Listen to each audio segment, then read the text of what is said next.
Do more by doing less. With me, Charles Alexander, for small business owners, startups, and busy folks. Looks like you've been missing a lot of work lately. I wouldn't say I've been missing it, Bob. What do you mean funny? Funny how? How am I funny? Clark, that's the gift that keeps on giving the whole year.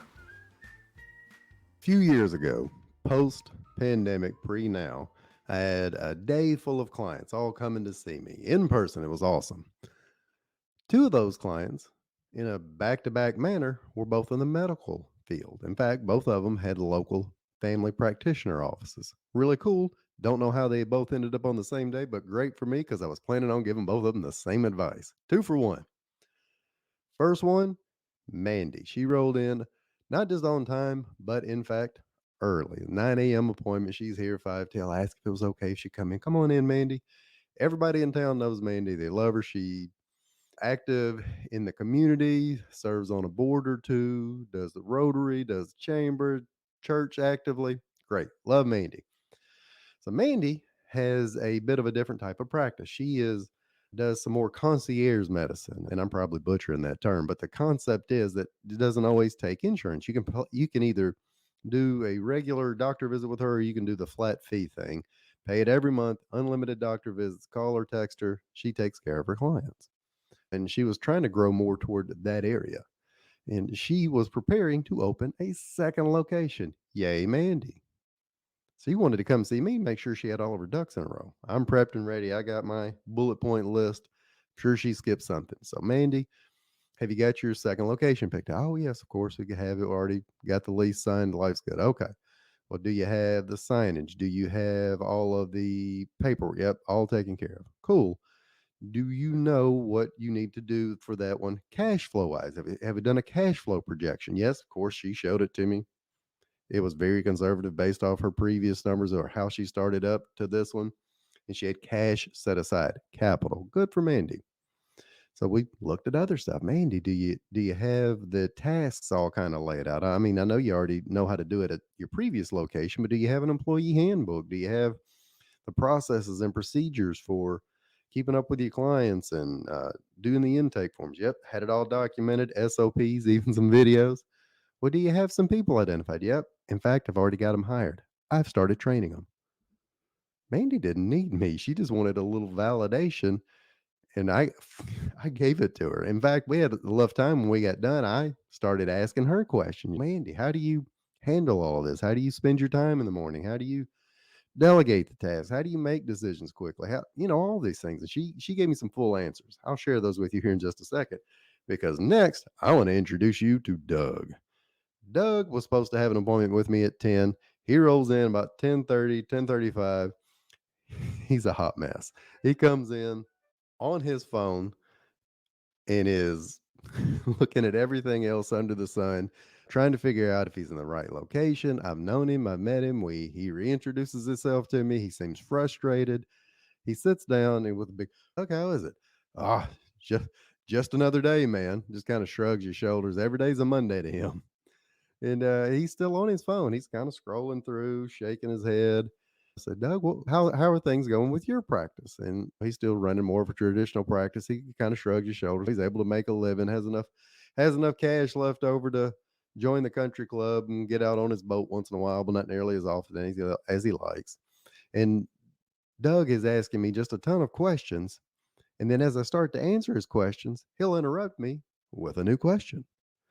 Some of his questions are about how to get another loan. Some of his questions are about how to get people that want to work for a living. Some of his questions are, why don't people respond to any of this marketing that I put out? I just tell it like it is. And I just quit doing it a while back because it doesn't work for me. I'm just special. I'm unique. Either way, Doug was here for about a full hour.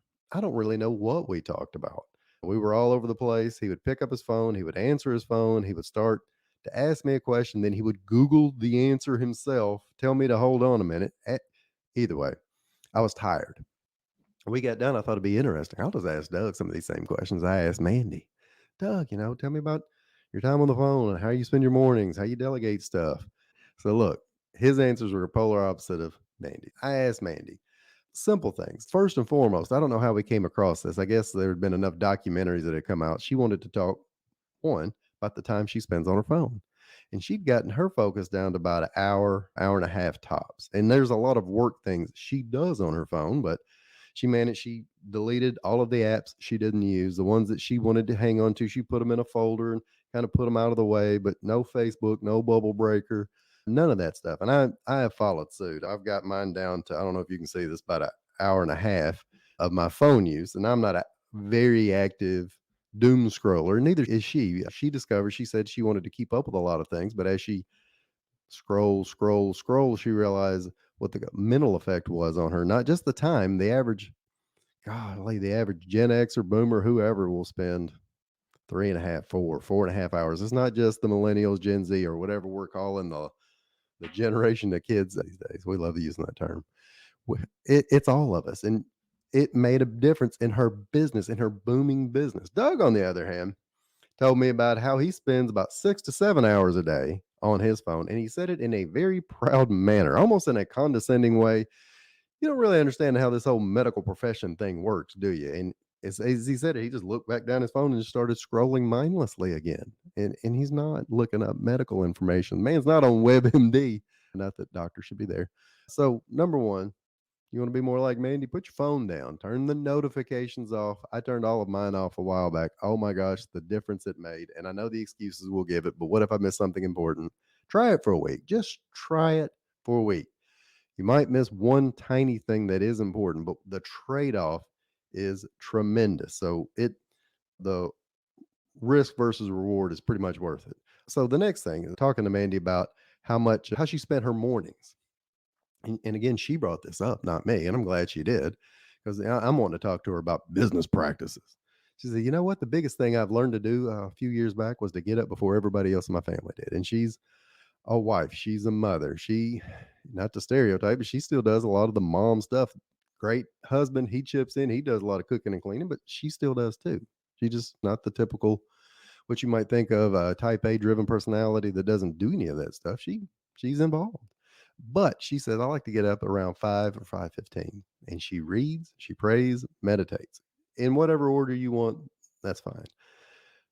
And that helps her to empty the junk drawer in her mind. You know, you ever pull out the junk drawer and it's got tape and scissors and old coupons and God knows what else. Safety pins. I don't know why we have all these safety pins. We're not seamstresses.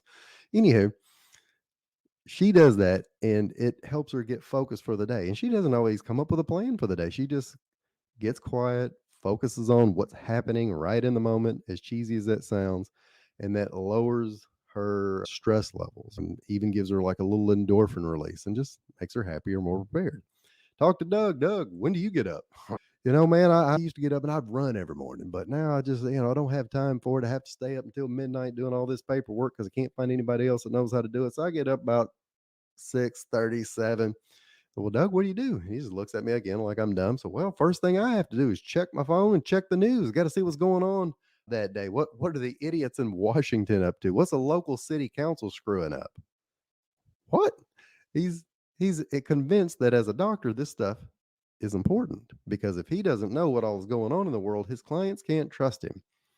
This dude is not a politician. He is a doctor. So his mind is racing. His priorities are scattered. He's already checked his email. He's checked his text messages. He's doom scrolled.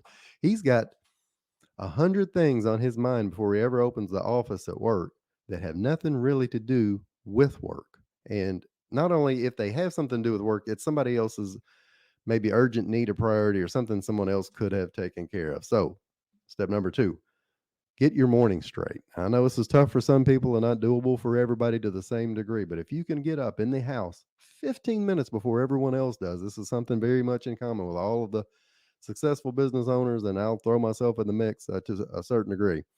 It makes a huge difference. Clear your mind, pray, read, meditate, journal, big concept. It's not a man diary for the guys out there that are afraid of it. Just dump this stuff out of your head. Number three, Mandy learned how to delegate and deal with a few mistakes from other people. And when she first started out, she tried to do everything on her own and she quickly figured out that doesn't work. So she wanted to bring somebody else on. She built her capital, saved up a little money. That meant tightening the belt at home. We couldn't weren't going to Outback every Friday night. Some nights you had to just grill out. And she saved the cash and hired somebody. And when she hired somebody, guess what? That person quit. They quit coming in. And then she hired another one. That one didn't work out. And you know what she did? She hired another one. And that person worked. And she trained them. And that became the front desk. Then she brought in a nurse practitioner. And then she brought in another front desk person. And then she brought in another doctor. They weren't all perfect, but she learned to deal with the mistakes, train, retrain, and be patient. And if somebody wasn't the right fit, let them go early. Her motto, slow to hire, quick to fire. And she didn't fire people. She was kind and just let them go, let them know that it wouldn't be a fit. And she got used to it. And she built a team and she trained the team and they became like family. And it's awesome. Doug, on the other hand, he tried somebody once on a probationary basis. Didn't work out because people don't want to work anymore. And he does have a couple of people in the office. He'll have a part-time nurse practitioner that she's all right. And he's this dude that says gals. They got these gals at the front desk, they call out sometimes, what are you going to do? Doesn't train them, doesn't create a fun environment. People really don't want to be there. He thinks if you want something done right, you got to do it yourself, which is not always the case. Lesson number 3 here: 80% of somebody else doing it, even if they're not doing it to the same level of you, is better than you doing it 100%. Delegate, learn to deal with the mistakes, and the time you free up that somebody else is doing should be focused on growing your business or making the next move. Which leads us into the next thing. In order to do that, number 4, you got to be able to make decisions quickly. Mandy is a great decision maker. Now she'll still get out, write out her pros, her cons list. She'll think about it, talk about it, sleep on it, put it in her subconscious, whatever you got to do. But then she'll pull the trigger on it, and she does not look back. And she did that with deciding to open the second office. She talked to her husband, talked to a few mentors, did the math, slept on it, prayed on it, whatever you want to do. Boom. She was ready. And when she got ready, she made a plan. She worked into the plan. She put her priorities together and off she went. And she knows it's better to decide to do something quickly and then fail if need be and then not make the decision at all. Doug, on the other hand, he never really makes decisions. He had a motto. He gave it to me. If you don't know what to do, don't do anything at all. I mean, said that proudly, like it was a tattoo. I don't think Doug's got any tattoos. He liked to tell me about how analytical he was. It's important in his profession. He's a bit of a perfectionist, and that's a good thing. You want your doctor to be a perfectionist, which I get. If I have a surgeon, I want them to be perfect, but I also want them to have years of experience, practice, and then make decisions quickly as opposed to letting me bleed out on the table if they can't decide something. Not to say that Doug ever would. He's not a surgeon. He's just an indecisive guy that's a little frustrated. Me personally, I'm pretty good at making big life decisions. We've moved a few times, we've changed jobs, or we've started businesses, or we've made big decisions with our kids. It's the little decisions that always trip me up that I'm never really proud of. For example, my wife and oldest daughter are gone this weekend to a dance competition. I'm left at home with a little two. I guarantee you tonight I'll spend about 45 minutes flipping through the Netflix trailers before we ever settle in on a movie that we won't have time to watch. Now, if it's a big decision, I got them covered. Little stuff, tough. Perfection, folks, the enemy of progress. 5, last but not least, Mandy managed to put all of her important items in her lock, stock, two smoking barrels calendar. She lived and died by this calendar. It's electronic, just a Google calendar, nothing crazy. And she would take her tasks and prioritize them and put them in there. She would figure out what all she was doing for the week. And she knows that there's only 3 or 4 major things that she can do that nobody else can really do. Now, one of them is seeing patients. That's her job. That's something she's still doing, but she's doing a little less of it. She likes it. She wants to keep her wits about her, so she still does it. Then the other things that she does is she focuses on reading and reviewing the financial statements. Other things she does is she gets out and she personally makes sure to meet people in the community as the face of the franchise. These are the major things that only really she can do for her business. The last one is training her people, creating that environment where people want to be. And she creates these blocks and she puts it on her calendar. And she knows not to get too busy to move those blocks. And she even had them color coded. Doug, mm-mm. Doug uses a good old fashioned paper calendar, which I have nothing against, but he didn't really have a priority list. In fact, he told me when I asked him what his priorities were, he asked, "Well, what day is it?" And he smiled and said, "My priorities change not just monthly or weekly, Charles, they change day to day. It's really important that you just keep a task list, you keep a to-do list. And I love a good to-do list, but his to-do list looked like a ransom note. And he just didn't really know where he was supposed to be or what his priorities are, what were the things that only he could do that nobody else could do. Find out your top 3 or 4 priorities, put them on the calendar, make sure that if it's only you can do them, you do them. And if you erase it, you must replace it. I think I stole that from the One Thing. Great book, by the way. So for myself, trying to mimic what Mandy has done over the years, and I did some of this. When I started my business, I started getting up at 5 a.m. It was tough at first, but then it became a habit, and I enjoy it. And I journal, and I read, and I pray, and I meditate. And then I said this before, I hired a VA, dealt with some imperfection, and still continue to train to this day. I reduced my phone time, got it way down, and it great for my own personal health and well-being. And I treat my blocks of time coincidentally like a doctor's appointment, like I'm going to see Mandy. You know how you go see the doctor and your business doesn't fall apart while you're gone and you go see, you shut everything down. That's kind of what these appointments are for yourself. So block that time off and make sure that you spend time working on the things that you're supposed to be working on.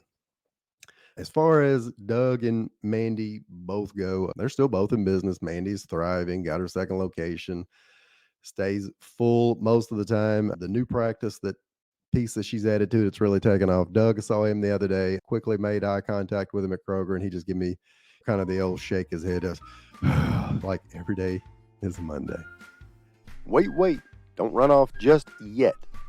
Do me a big favor, hit the little plus sign to subscribe, scroll down wherever you are, and leave a very honest 5-star review and tell other people why they should be listening. And if you don't, an angel may in fact lose its wings. True story. Have a great day.